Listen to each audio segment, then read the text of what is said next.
আজ আমরা কথা বলবো মুম্বাই ইন্ডিয়ান্সের আইপিএল 2026-এর অকশন নিয়ে। এই দলটা সবসময় চুপচাপ কাজ করে, কিন্তু এবছর ওরা একদম শান্ত হয়ে বসে থাকলেও অবাক হবেন না, কারণ মুম্বাই ইন্ডিয়ান্সের হাতে করার মতো তেমন কিছুই নেই। It's a very settled unit, একদম আরসিবির মতো মুম্বাই টিমও একদম সেটেলড। আর হ্যাঁ, সবচেয়ে বড় খবর, রোহিত শর্মা থাকছেন আর উনি মুম্বাই ইন্ডিয়ান্সের হয়েই খেলবেন।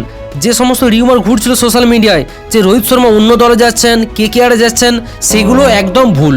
মুম্বাই পাল্টান মানেই রোহিত, আর রোহিত মানেই মুম্বাই ইন্ডিয়ান্স। লাস্ট সিজন মুম্বাইয়ের জন্য দারুণ ছিল। বুমরার উইকেট, রোহিতের রান, হার্দিকের কামব্যাক আর তিলকার স্কাই যখন দরকার ছিল সবাই পারফর্ম করেছে। এই টিমটা জানে কখন স্টেপ আপ করতে হয়, তাই এবার শুধু ছোটোখাটো ফিক্স লাগবে, বড় কোনো চেঞ্জেসের দরকারই নেই। এখন প্রশ্ন, কে কে রিলিজ হতে পারে। প্রথম নামটা আসছে দীপক চাহারের। 9.25 কোটিতে এনেছিল মুম্বাই, কিন্তু ইনজুরির চিন্তা প্রায় প্রতিটা সিজনেই থাকে। আর উনি মূলত power play bowler, death over একটু এক্সপোজড লাগে, বেশি রান খরচ করে, সেটা আমরা গত সিজনে দেখেছি।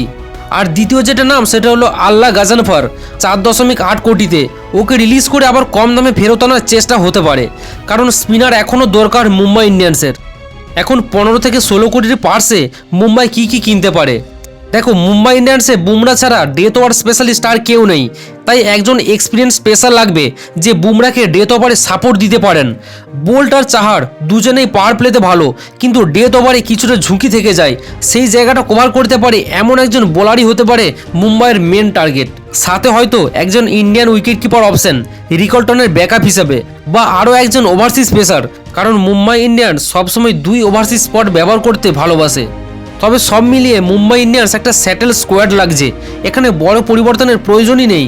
কিন্তু প্রশ্ন হলো, তোমাদের উইশ লিস্টে কে কে আছে, কাকে আনতে চাও মুম্বাই ইন্ডিয়ান্সে, আর কাকে বা ছেড়ে দিতে বলবে, কমেন্টে জানাও। আর হ্যাঁ, ভিডিওটা ভালো লাগলে একটা লাইক দিও আর চ্যানেলটা সাবস্ক্রাইব করো,